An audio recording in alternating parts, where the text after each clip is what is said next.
523장 부릅니다.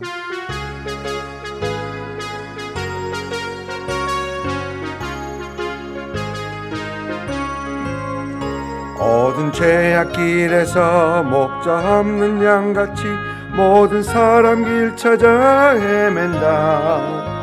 자비하신 하나님 독생자를 보내사 너를 지금 부르니 나오라. 이때라 주의 긍휼 받을 때가 이때라. 지금 주께 나와 겸손하게 아뢰라. 구원함을 얻으리.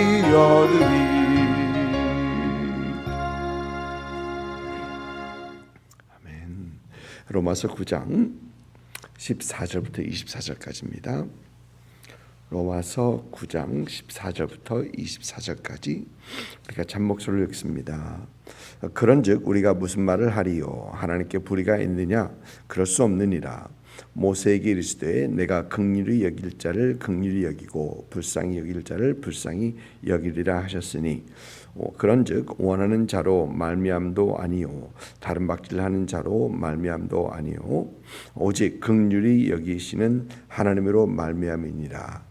성경이 바로에게 이르시되 내가 이 일을 위하여 너를 세웠으니 곧 너로 말미암아 내 능력을 보이고 내 이름이 온 땅에 전파되게 하려 함이라 하셨으니 그런즉 하나님께서 하고자 하시는 자를 긍휼히 여기시고 하고자 하시는 자를 완악하게 하시느니라. 혹 내가 내게 말하기를 그러면 하나님이 어찌하여 허물하시느냐 누가 그 뜻을 대적하느냐 하리니 이 사람아 내가 누구이길래 감히 하나님께 반문하느냐. 재물 받은 물건이 지은 자에게 어찌 나를 이같이 만들었느냐 말하겠느냐. 도기장이가 진흙 한 덩어리로 하나는 귀 있을 그릇을 하나는 천 있을 그릇을 만들 권한이 없느냐. 만일 하나님이 그의 진노를 보이시고 그의 능력을 알게 하고자 하사 멸하기로 준비된 진노의 그릇을 오래 참으심으로 관용하시고 또한 영광 받기로 예비하신 바 그 긍휼의 그릇에 대하여 그 영광의 풍성함을 알게 하고자 하셨을지라도 무슨 말을 하리요? 이 그릇은 우리니 곧 유대인 중에서뿐 아니라 이방인 중에서도 부르신 자니라. 아멘. 우리 성경을 보면 이스라엘은 분명히 하나님께서 택하신 백성입니다. 또 그들은 사도 바울이 말하는 것처럼 많은 특권을 누리고 있었습니다. 어제 말씀 4절과 5절에서 사도 바울은 이스라엘이 누리고 있는 특권에 대해서 쭉 나열을 했었습니다. 그런데 이스라엘은 이 특권으로 하나님께서 그들에게 주신 이 특권으로 특권만으로 구원받은 것으로 생각하고 착각했다는 것이죠. 그런데 사도 바울은 지금 그렇지 않다라고 얘기합니다. 이스라엘이 가지고 있는 특권과는 별개로 이스라엘도 또 이방인도 오직 하나님의 주권으로 하나님의 은혜로 믿음으로 인해 그들은 구원을 받는다라고 확실하게 얘기하고 있습니다. 그리고 이 모든 것이 하나님의 주권 아래 있다. 하나님의 주권 아래 있다라고 얘기합니다. 그러면 이에 대해서 이 로마서를 읽는 사람들은 반발할 수 있을 것입니다. 하나님이 공평하지 않다. 하나님이 공평하지 않고 하나님이 불의하시다라는 그런 반문을 할 수 있다라는 것이죠. 이에 사도 바울은 오늘 말씀 14절을 보니까 그럴 수 없다라고 단호하게 얘기합니다. 하나님의 성품과 하나님의 본질상 하나님은 불의가 있을 수 없다. 하나님의 본질상 하나님의 불의가 있을 수 없다는 것입니다. 여러분 우리들은 또 많은 사람들은 어떤 경우에 공평하지 않다, 불공평하다라는 그런 얘기를 많이 하죠. 그런데 불공평하다라는 얘기는 사실 내 마음에 맞지 않는다는 얘기죠. 내가 원하는 대로 이루어지지 않으니까 불공평하고 불의하다라고 얘기하는 것입니다. 또 하나님에게 불공평하다라고 얘기하는 건 하나님의 주권을 절대적 주권을 이해하지 못하거나 받아들이지 못하니까 하나님은 불공평하다라는 그런 얘기를 합니다. 하나님은 왜 이렇게 불공평해서 저 사람은 저렇게 잘 나가게 만들었고 나는 이렇게 만들었고, 하나님은 불공평하니까 저 사람은 좋은 가문에서 태어났고 나는 흙수저 가문에서 태어났고, 내 마음에 맞지 않는다라는 얘기죠. 맞는다는 얘기입니다. 그리고 하나님의 주권을 이해하지 못하기 때문에 받아들이지 못하기 때문에 그런 얘기를 하는 겁니다. 그런데 하나님은 본질상 불의하신 분이 아니다라고 사도 바울은 확실하게 얘기를 합니다. 하나님은 본질상 불의가 없으시다. 불의가 없으시고 하나님은 선하신 분이다. 하나님은 죄가 없으시고 악이 없으신 분이다라는 것을 얘기를 합니다. 그리고 많은 사람들은 이것을 이해하지 못하면서 만일 하나님이 그런 하나님이면 나는 하나님을 믿지 않겠다라는 어떤 그런 얘기를 합니다. 근데 사실 여러분 그 뒤에 있는 뒤에 깔린 얘기는 내가 하나님을 이해하지 못하고 하나님 받아들이지 못하고 특히 더 뒤에 있는 생각은 나는 선한데 왜 하나님은 그러지 못하느냐, 라는 그것이 뒤에 밑에 깔려 있는 것입니다. 많은 아이들을 키우다 보면은 아이들 입에서 not fair라는 어떤 그런 단어가 많이 나옵니다. 공평하지 않다라는 겁니다. 왜 얘는 많이 주고 왜 나는 주고. 근데 사실 그것에 대해서 사실 자신의 불만을 내 마음대로 되지 않는다는 어떤 그런 아이들의 표현이 not fair라는 어떤 그런 단어죠. 하나님께서 내가 원하는 대로 해주시지 않는다라는 겁니다. 그런데 여러분 우리 하나님은 절대적이신 분이요, 창조주 하나님이시요, 절대 주권자이십니다. 절대 주권자이십니다. 오늘 말씀에서 사도 바울은 이 하나님의 절대 주권을 말하기 위해서 출애굽기 33장에서 모세에게 하셨던 그 말, 15절 말씀인데요. 내가 긍휼히 여길 자를 긍휼히 여기고 불쌍히 여길 자를 불쌍히 여기리라. 하나님의 주권이라는 것입니다. 여러분 이 말, 내가 긍휼히 여길 자를 긍휼히 불쌍히 여길 자를 불쌍히 여기리라, 이 절대 주권자라는 것을 사실 우리가 만일 하나님이 의로우신 하나님, 신실하신 하나님, 절대적으로 선한 하나님이 아니다라고 하면 이 말보다 두려운 말이 어디 있겠습니까? 여러분 악한 사람에게 절대적 권위를 주면 그 권위는 악용을 하게 되고 사람을 해치게 되게 되죠. 그런데 우리 하나님의 절대 주권은 하나님이 의로우시고 하나님이 선하신 분이신 이런 상황에서 절대 주권이니까 우리는 그걸 받아들이는 겁니다. 하나님은 보니까 불쌍히 여기시는 분이고 하나님은 긍휼히 여기시는 분이십니다. 우리 하나님은 선하신 하나님이십니다. 출애굽 과정에서 오늘 말씀 11절 보면 바로의 얘기가 나오는데 출애굽 과정에서 하나님께서는 바로를 사용하십니다. 바로의 마음을 완악함을 사용하시는데 우리 성경은 하나님께서 바로의 마음을 완악하게 하심으로라고 합니다. 그런데 이 번역이 약간 조금 모자른 번역입니다. 하나님께서 바로의 마음을 완악하게 하셨다. 영어에서도 보면은 God hardened Pharaoh's heart, 이제 그렇게 나옵니다. 그런데 이 말을 원어에서 보면은 조금 다른 뉘앙스가 좀 다릅니다. 그것이 우리 한국어나 우리 영어나 수동형 단어가 있고 능동형 단어가 있죠. 수동형 단어 내가 무엇을 직접적으로 하는 active, 내가 무엇을 했다, 내가 무엇을 했다. 그러나 능동형은 누군가 나에게 내가 이렇게 끌려갔다.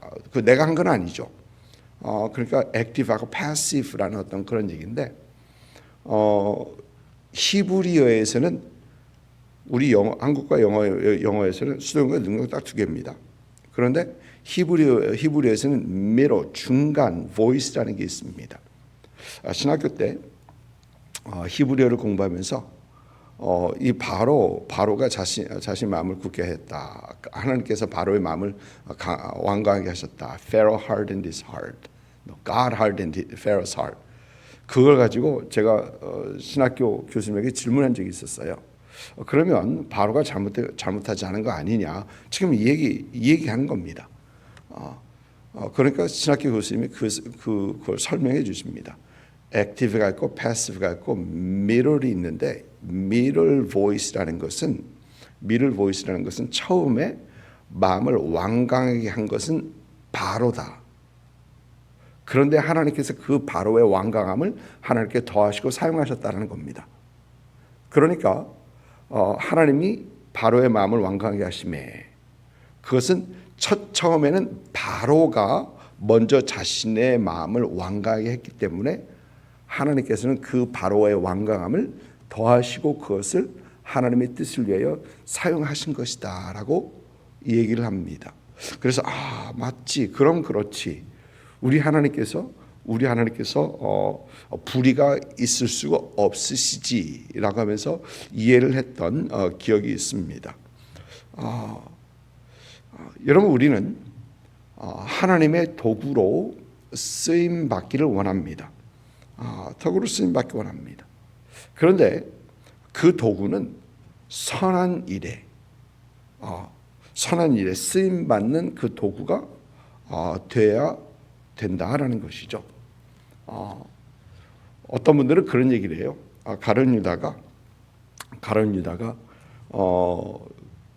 그 예수님 팔기로 작정이 된 것이라면 가룟 유다는 사실 선택의 여지가 없었고 아무런 죄가 없는 것 아니냐. 그런데 가룟 유다가 예수님에 대한 팔 생각을 하니까 사탄이 그 안으로 들어갑니다. 그리고 하나님께서는 그런 가룟 유다를 선하지 않은 불의의 그것을 예수님을 파는 것으로 사용하셨던 것입니다. 가룟 유다는 처음부터 우리 성경을 보면 훔치는 자다. 재정을 맡고 있는 자가 하나 슬쩍슬쩍 훔치게 되고 이 마리아가 예수님의 발에 향유를 붓는 것을 보면 저걸 팔아서 가난한 자들에게 나눠주면 300데나리온이 되고 그것 다 가난한 자에게 줄 수 있었을 텐데, 그런데 요한은 가룟 유다가 그것을 위한 것이 아니라 그가 원래부터 도적이다라고 얘기를 하죠. 그가 옳은 마음을 먹지 않으니까 하나님께서 그 마음을 그대로 사용하셨던 것입니다.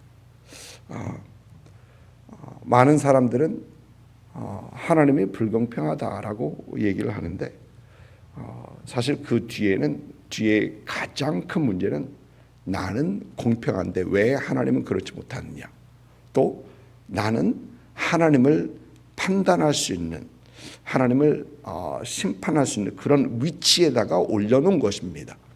그런데 그 누구도 하나님을 심판하고 하나님을 비난할 수 있는 그 위치에 있지 않다라는 것이죠. 이에 사도 바울은 오늘 말씀에서 이 토기장이의 비유를 들으면서 더욱 강력하게 대답을 합니다. 20절 보니까 이 사람아 내가 누구이기에 감히 하나님께 반문하느냐, 개역 한글판을 보면 힐문하느냐라고 되어 있는데요. 지음을 받은 물건이 지은 자에게 어찌 나를 이같이 만들었느냐 말하겠느냐라고 얘기합니다. 토기장이가 자신의 뜻대로 토기를 만드는 것처럼 그 어느 곳에 사용할 수 있을지 사용할 것이 만드는 것처럼 하나님께 그 주권이 있다라는 것입니다.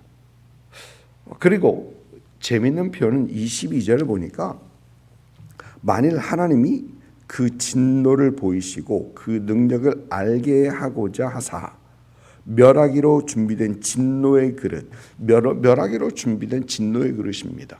여러분, 이 그릇은 사실 멸하기로 준비된 진노의 그릇 아무렇게나 사용하고 해도 되지 않겠는가. 그런데 진노의 그릇을 오래 참으심으로 관용하시고 그렇게 되어 있어요. 진노로 쓰실 그릇에게 오래 참으셨다? 그냥 하면 되시지 왜 하나님께서 오래 참으셨는가?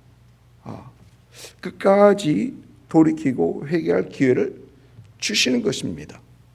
그리고 돌이키면 하나님께서는 다른 방법으로 분명히 하실 것입니다.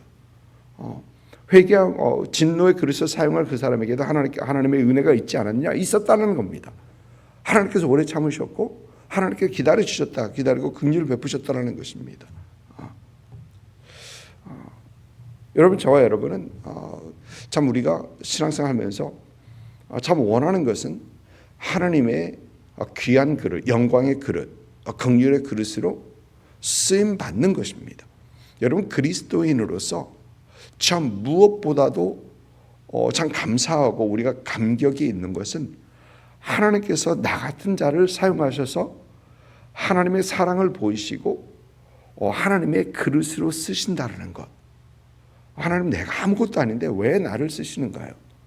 하나님께서 왜 나를 통해서 하나님의 은혜를 보이시고 하나님께서 일하시는지, 여러분, 그것은 엄청난 감격이고 그런 거 볼 때마다 참 우리의 작아짐, 우리 아무것도 아닌데 하나님께서 쓰시는 거 보면 우리의 작아심을 보고 참 감사를 하게 됩니다. 우리는 하나님의 영광과 긍휼을 나타내는 그 그릇으로 쓰임 받기 원합니다. 우리의 삶을 통하여서 하나님의 선하심이 보이고 하나님의 사랑이 나타나고 하나님의 일이 이루어지기 원합니다. 여러분, 그러기 위해서는 먼저 우리 자신이 선한 마음, 하나님을 기쁘시게 하고자 하는 마음, 올바른 마음으로 하나님 앞에 나아갈 때 하나님께서는 그것을 보시고 받으시고 하나님의 선하신 또 긍휼하심을 나타내는 그 그릇으로 사용하시는 것입니다. 그래서 우리가 항상 참 우리 자신을 살피고 참 하나님 앞에 올바르게 세워지기 원하는 것은 하나님의 귀한 그릇으로 하나님께 어떻게 해서든지 쓰임받기 원하는 그 마음이 있기 때문이라는 것이죠. 하나님의 주권, 우리를 향하신, 여러분을 향하신 하나님의 주권을 온전히 인정하시고 하나님의 신실한 그릇으로 세워져 가기 원하는 그 소망을 가지고 항상 주 앞에 더 나아가는 그런 여러분들 수 있기를 주님의 이름으로 축복을 드립니다. 기도하겠습니다.